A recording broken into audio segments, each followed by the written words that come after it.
Thank you for joining this lesson. We're going to discuss floating and sinking, and we're going to concentrate on the Archimedes principle. Remember to subscribe to this channel and to also share the link with friends.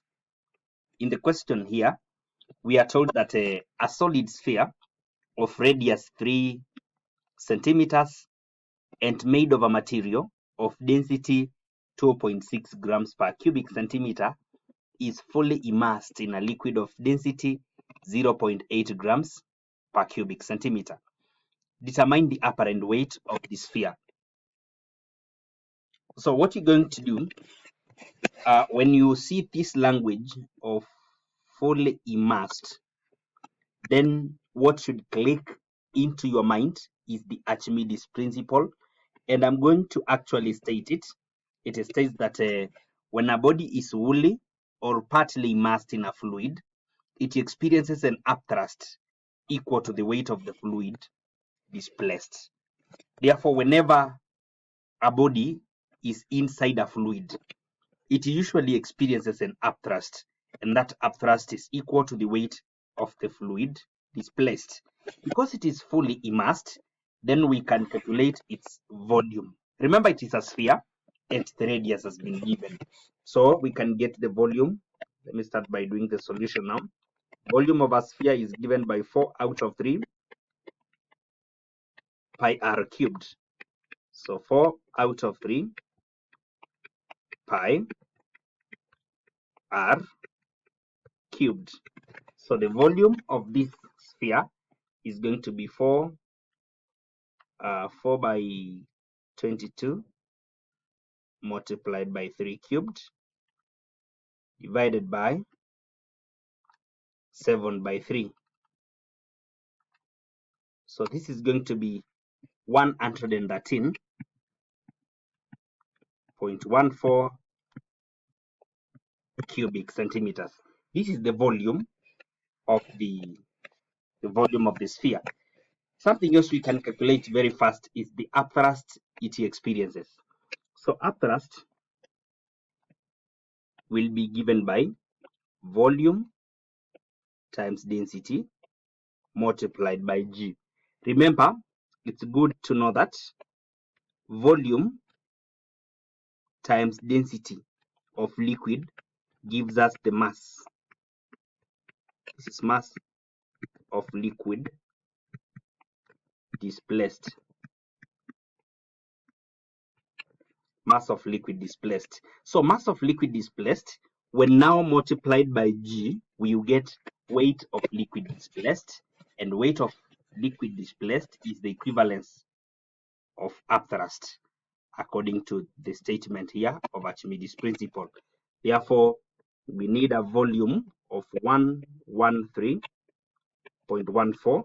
We can divide this one by a million to make it as a unit because they are cubic centimeters. Now we make it meter cubed multiplied by density of this liquid, which is given as 0.8, now can be converted. Can have 0.8. We multiply it by 1,000, that is 10 power 3, then multiplied by G, which is equivalent to 10. Therefore, we're going to get a value which is equivalent to, when I take 113.14, we can multiply this by 0.8, then we multiply by 10,000, then now we divide by a million. This is going to be 0.905. 0.905 newtons. This is the upthrust the solid sphere is going to experience, because upthrust should be equivalent to the weight of liquid displaced. This is according to the Archimedes principle. So now we can go to the next step, whereby, remember, we are calculating the apparent weight, and that is the difference between upthrust and the real weight. What is the real weight for this?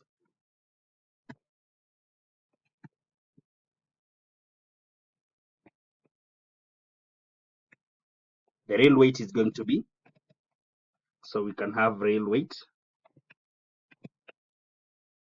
Remember, we are its volume. Therefore, the volume is 113.14 times 10 power negative 6 to make the volume SI units, times its own density, which is given as 2.6. Therefore, we make it 2.6 times 1,000, then by G, which is 10. Therefore, this will give us the real weight of this sphere. Remember, the real weight is given by mg. And now the mass is given by volume times density. Then now we include our g.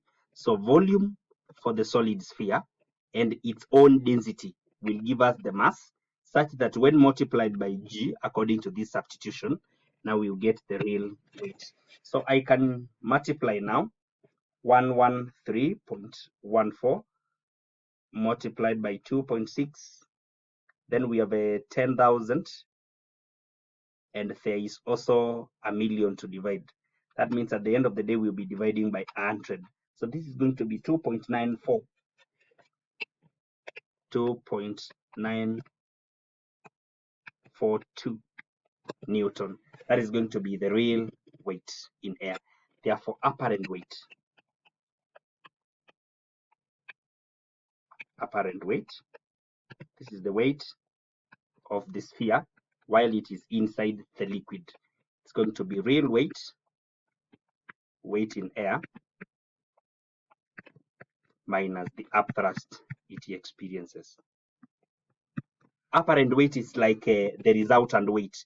Now that the real weight is acting downwards, and we have an upthrust which is acting upwards when the object is immersed in the liquid, then we'll be able now to get the resultant force, which is the apparent weight.